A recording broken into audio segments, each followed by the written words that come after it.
Calculation of number of atoms per unit cell. मान लो FCC है, उसमें नंबर ऑफ एटम्स कितने होंगे, बीसीसी में कितने होंगे, ये हमें कैलकुलेट करना है। तो पहले ये कैलकुलेशन से पहले हमें ये पता होना चाहिए कि कोई भी यूनिट सेल है उसमें कॉर्नर कितने होंगे।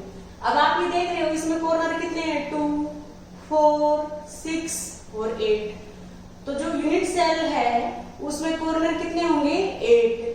फेस कितनी होगी, एक फेस ये होगी, 1 फेस, सेकंड फेस ये, थर्ड फेस ये, फोर्थ फेस ये, फिफ्थ क्या है, जो फ्रंट वाली फेस है ये फिफ्थ फेस है, और जो ये बैक वाली फेस है ये सिक्स्थ फेस है। तो फेसेस कितनी हो गई, 6। अब कोई भी हमारी यूनिट सेल है या कोई भी बॉडी है उसका सेंटर क्या होगा, 1 होगा। तो बॉडी सेंटर कितने होंगे, 1, और एज कितनी होगी वो हमें कैलकुलेट करनी है। एज क्या होती है, जो कॉर्नर्स को जो लाइन मिलाती है उसको हम क्या कहेंगे, एज। अब आप ये देखो इन दोनों कॉर्नर्स को ये लाइन मिला रही है, ये एज होगी, ये भी क्या है, एज है, ये भी एज और ये भी एज है। 4 एज ये होगी, 5th ये हो गई, 6th, 7th, 8th, ये 9th और ये 10th और ये 11th और ये 12th। अब एज हमारी कितनी हो गई, 12। तो हमें ये पता होना चाहिए कि कोई भी क्यूबिक यूनिट सेल है, कोई भी यूनिट सेल है उसमें कॉर्नर कितने होंगे, 8, फेसेस कितनी होगी, 6, बॉडी सेंटर कितना होगा, 1, और एज कितनी होगी, 12।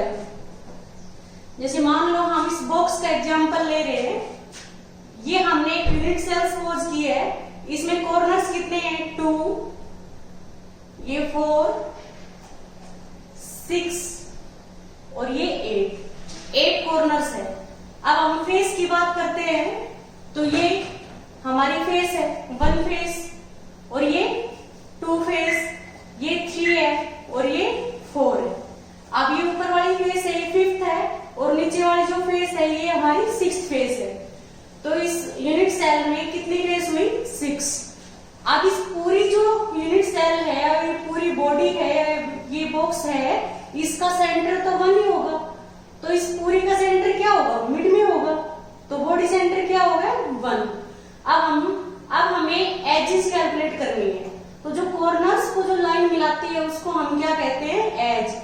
1 एज ये हो गई, ये सेकंड एज हो गई, ये थर्ड एज हो गई, और ये 4th एज हो गई। ऐसे ये 5th है, ये 6th है, ये 7th है और ये 8th है। ये नीचे वाली 9 है, 10 है, ये 11 है और ये इधर वाली 12 है। तो एजेस कितनी होगी, 12। अब हमें ये देखना है कि यदि कोई भी पार्टिकल्स कॉर्नर पे प्रेजेंट रहेगा तो उसका कंट्रीब्यूशन क्या होगा। अब आप सपोज करो कि हमारा कोई पार्टिकल है वो इस कॉर्नर पे प्रेजेंट है, ये हमारी यूनिट सेल है, इसके इस कॉर्नर पे कोई पार्टिकल प्रेजेंट है, उसका कंट्रीब्यूशन क्या होगा। तो आपको ये देखना है कि जो हमारा स्पेस लैटिस है वो एक यूनिट सेल से मिलकर बना है।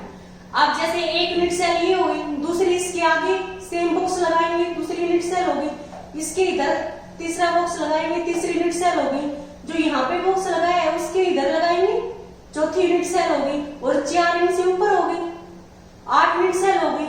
तो ये जो पार्टिकल प्रेजेंट होगा ये इसके साथ भी शेयरिंग में होगा, इधर जो आएगा उसके साथ भी शेयरिंग में होगा, इधर जो हमारी सेम बॉक्स होगा, सेम यूनिट सेल होगी उसके साथ भी शेयर में होगा, और इधर जो हमारी यूनिट सेल होगी उसके साथ भी शेयर में होगा, और 4 इसके ऊपर होगी, उन चारों के शेयर में होगा, और 4 ये होगी तो 8 के शेयर में है। तो आपको ये पता होना चाहिए कॉर्नर पे कोई भी पार्टिकल प्रेजेंट रहेगा वो 8 यूनिट सेल के साथ शेयरिंग में रहेगा।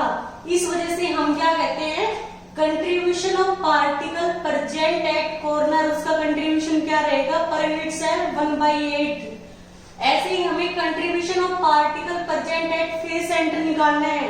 अब आप सपोज करो हम इसी फेस की बात करते हैं, तो इसके सेंटर में यहाँ पे कोई पार्टिकल प्रेजेंट है, मान लो मैं यहाँ पे होल कर देती हूँ, वो कितने के शेयर में होगा, इसके साथ में जो जस्ट इधर हमारी यूनिट सेल है उसी के साथ शेयर में होगा, और इसके साथ में इधर जो यूनिट सेल हमने बनाई है या फिर इधर यूनिट सेल है या 4 ऊपर है, उनके साथ शेयर में नहीं होगा।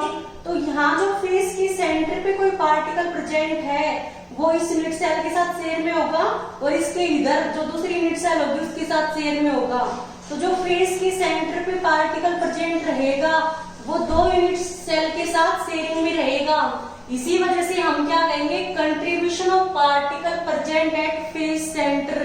फेस के सेंटर पे जो पार्टिकल प्रेजेंट है वो 2 के कंट्रीब्यूशन में है, तो पर यूनिट सेल उसका कंट्रीब्यूशन क्या हो गया, हाफ। ऐसे ही हम निकालेंगे, यदि कोई पार्टिकल यहाँ पे एज के सेंटर पे, ये एज है, इसके सेंटर पे कोई पार्टिकल प्रेजेंट है, इसके साथ में शेयर में है, इधर हमारी जो यूनिट सेल है उसके साथ भी शेयर में है, इधर ऊपर है उसके साथ भी शेयर में है, और इधर जो ऊपर है उसके साथ भी शेयर में है। तो एज की सेंटर पे जो पार्टिकल प्रेजेंट है वो इसके साथ भी शेयर में है, इधर हम लगाएंगे, दूसरी यूनिट सेल उसके साथ भी शेयर में है, और 2 इनसे ऊपर है उनके साथ भी शेयर में है। तो एज की सेंटर पे जो पार्टिकल प्रेजेंट होता है वो 4 यूनिट सेल के शेयर में होता है। तो पर यूनिट सेल उसका कंट्रीब्यूशन क्या होगा, 1/4। तो हमने क्या लिखा, contribution of particle present at edge center, उसका कंट्रीब्यूशन क्या होगा, 1/4। अब ये है हमारा contribution of particle present at body center. इस पूरी बॉडी के सेंटर के अंदर जो अंदर है कोई पार्टिकल प्रेजेंट है इस पूरी बॉडी के सेंटर में, तो वो किसी के साथ भी शेयर में नहीं है, इधर है उसके साथ भी शेयर में नहीं है, इसके इधर है उसके साथ भी शेयर में नहीं है, इसके इधर है उसके साथ भी शेयर में नहीं है, और 4 ऊपर है उसके साथ भी शेयर में नहीं है। इसके यदि सेंटर के अंदर कोई पार्टिकल प्रेजेंट है वो इसी के साथ शेयर में है ना, तो उसका कंट्रीब्यूशन क्या हो गया, 1। अब हम नंबर ऑफ एटम्स कैलकुलेट करते हैं सिंपल क्यूबिक यूनिट सेल में, फेस सेंटर्ड में और body centered cubic unit cell में। तो सबसे पहले हम नंबर ऑफ पार्टिकल्स कैलकुलेट करते हैं। नंबर ऑफ पार्टिकल्स हम कैलकुलेट करेंगे किसमें, इन सिंपल क्यूबिक यूनिट सेल, इन सिंपल क्यूबिक यूनिट सेल। इसमें हमें यदि पार्टिकल्स कैलकुलेट करने हैं, इसको हम शॉर्ट में क्या कहते हैं, in SCC, in simple cubic unit cell. तो आप ये कह सकते हो या सिंपल क्यूबिक यूनिट सेल कह सकते हो या प्रिमिटिव यूनिट सेल कह सकते हो।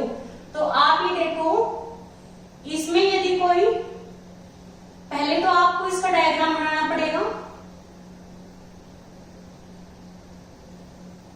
आपने ये यूनिट सेल का एग्जांपल लिया है,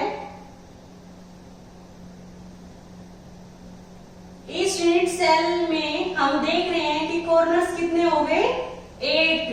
ये हमारे 8 क्या है, कॉर्नर्स है, ये 8 कॉर्नर्स है। इन कॉर्नर्स पे पार्टिकल प्रेजेंट है। आपने पढ़ा है कि जो सिंपल क्यूबिक यूनिट सेल है, जो हमारी सिंपल क्यूबिक यूनिट सेल है, उसमें particles present only at corner. हम लिख सकते हैं इसमें particles present only at corner, only at corners. तो आप देखोगे कि particle simple cubic unit cell में क्या है कि पार्टिकल्स है वो ओनली कॉर्नर पे प्रेजेंट है। तो आपको अब नंबर ऑफ एटम्स या नंबर ऑफ पार्टिकल्स निकालने हैं। नंबर ऑफ एटम्स और पार्टिकल्स आपको निकालने हैं सिंपल क्यूबिक यूनिट सेल में। इन सिंपल क्यूबिक यूनिट सेल में आपको यदि नंबर ऑफ पार्टिकल्स निकालने हैं तो कैसे निकालोगे, सिर्फ कॉर्नर्स पे प्रेजेंट है। कॉर्नर हमारे कितने हैं, 8, और कॉर्नर पे जो पार्टिकल प्रेजेंट होता है उसका कंट्रीब्यूशन क्या होता है, 1/8। तो कितना आ गया हमारा, 1। तो आपको ये पता होना चाहिए कि जो z की वैल्यू है वो क्या होती है, 1। किसमें, सिंपल क्यूबिक यूनिट सेल में। जो सिंपल क्यूबिक यूनिट सेल है, जो एससीसी है, उसमें z की वैल्यू है, नंबर ऑफ एटम्स हमारे कितने होंगे, 1 होंगे।